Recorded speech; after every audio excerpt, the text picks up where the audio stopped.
Graça e a paz do Senhor Jesus, amém, irmãos?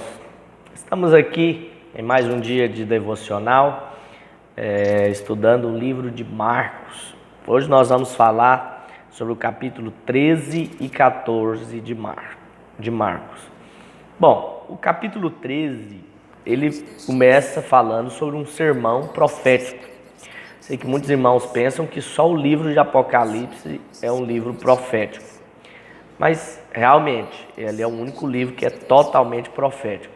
Mas existem outras profecias em outros livros da Palavra de Deus.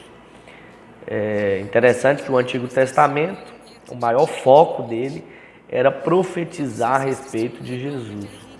Mas aqui agora nós vemos profecias a respeito dos fins dos tempos. E precisamos nos atentar aos sinais. Tem um versículo aí, o verso 10, que diz assim: é necessário que primeiro o evangelho seja pregado a todas as nações. Então, isso aqui é o que nós chamamos de o princípio, do retorno, vamos dizer assim, da volta do Senhor, da primeira vinda do Senhor. E a Bíblia diz que o evangelho precisa ser pregado primeiro a todas as nações. Por isso que é importante nós, hoje como cristãos, pregarmos o evangelho, falarmos a toda criatura, ministrarmos o evangelho do Senhor. Logo depois, começa a falar sobre a grande tribulação. Mas é interessante ressaltar que a primeira vinda do Senhor, ele vem como ladrão. E ele vem então para pegar apenas aqueles que são os cristãos vencedores. Ele vem e arrebata então esses vencedores para si. Logo depois desse arrebatamento, que é também chamado da primeira vinda do Senhor, como nós mencionamos, vai haver um período que é chamado de a grande tribulação, que vai ser um período aí de 7 anos, que são 3 anos e meio de aparente paz, onde o anticristo vai estar governando, e os últimos 3 anos e meio de grande tribulação, onde vai quebrar todo o pacto de paz, e vai então haver muitas dores, vai ser um período muito ruim. Olha só o que diz no verso 19 para você ter ideia. Porque aqueles dias serão de tamanha tribulação como nunca houve desde o princípio do mundo, que Deus criou até agora, e nunca jamais haverá. Então, se essa grande tribulação vai ser os piores dias na vida das pessoas que estiverem aqui, imagina quão terríveis serão esses dias. Às vezes hoje você pensa que passa por dias difíceis, mas o dia da grande tribulação, aqueles 3 anos e meio, serão anos terríveis, Então, não aceite viver uma vida cristã medíocre.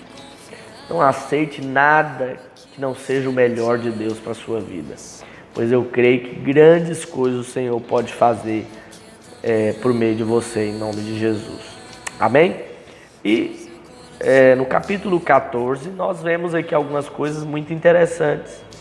Primeiro, que eu acho interessante aqui, é quando Maria de Betânia, ela se achega ali diante de Jesus para então ungir os seus pés. E os discípulos começam a falar: esse perfume podia ser vendido por mais de 300 denários, ser dado aos pobres. E Jesus fala algo para eles: olha, os pobres sempre tendes convosco, mas a mim nem sempre os tendes. Então, muitas vezes nós achamos que a obra de Deus é um desperdício, de investir na obra de Deus é um desperdício, mas não é. Amém? Eu já falei disso aqui lá em Mateus, essa história. Não quero perder muito tempo aqui. Depois, o Senhor então, ele começa a reunir com os discípulos, ele faz uma ceia com os discípulos e fala ali que um deles irá traí-lo. Pedro fala: Senhor, eu jamais te negaria, eu jamais te trairia. E aí o Senhor fala então para ele que ele iria traí-lo, na verdade que ele iria negá-lo. E aí Jesus é preso, os discípulos então se dispersam, e é interessante lá no verso 66, para você ver, Pedro estava confiando no quanto que ele amava a Deus. Ele confiava no seu próprio amor. E isso foi o que levou a ele a negar, porque ele estava confiado em si, não no quanto ele era amado. Olha o que diz: estando Pedro embaixo no pátio, veio uma das criadas do sumo sacerdote, e vendo a Pedro que se aquentava, fixou-o e disse: tu também estava com Jesus o Nazareno. Mas ele o negou, dizendo: não conheço, nem compreendo o que dizes. E saiu para o alpendre, e o galo cantou. E a criada, vendo-o, tornou a dizer aos circunstantes: este é um deles. Mas ele outra vez o negou. E pouco depois os que ali estavam disseram a Pedro: verdadeiramente és um deles, porque também tu és galileu. Ele, porém, começou a praguejar e a jurar: não conheço esse homem de quem falas. E logo cantou o galo pela segunda vez. Então Pedro se lembrou da palavra que Jesus lhe dissera: antes que 2 vezes cante o galo, tu me negarás 3 vezes. E caindo em si, desatou a chorar. É interessante nós vermos aqui 2 coisas. A primeira é que você precisa se relacionar com Deus baseado no quanto Ele ama você, e não no quanto você o ama. Porque o nosso amor, ele é falho, ele é errado.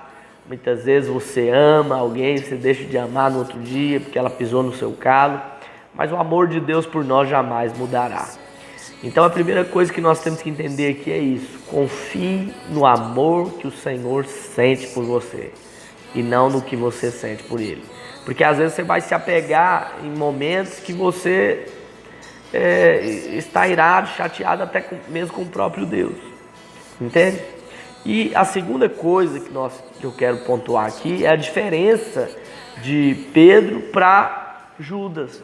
A Bíblia diz que Judas foi, depois que traiu a Jesus, vendeu ele, 30 moedas de prata, ele entrou numa amargura terrível e suicidou-se. Pedro, a Bíblia diz que ele chorou muito, chorou, e esse choro aqui, ele é um choro de arrependimento. Diz que ele caindo em si. Isso aqui nos fala de quê? De um arrependimento. Ele percebeu a bobeira que ele tinha feito e se arrependeu. Então, foi diferente de Judas. Judas, ele deixou gerar ali dentro dele uma raiz de amargura. E o que impede muitas pessoas de desfrutarem do melhor de Deus é essa raiz de amargura. Portanto, a mensagem que eu tenho para você hoje é essa: não confie no seu próprio amor pelo Senhor, mas confie no quanto Ele te ama. E não deixe também que a amargura entre em cena porque você errou com alguém ou porque alguém errou com você. Não deixe que a amargura tome conta de você. Libere o perdão sobre aqueles que têm magoado, maltratado, às vezes até mesmo feito coisas que você nem imaginava que poderiam ser feitas. Mas essa é a chave de desfrutarmos do melhor de Deus para as nossas vidas. Amém? Fique com essa palavra e seja muito edificado em nome de Jesus.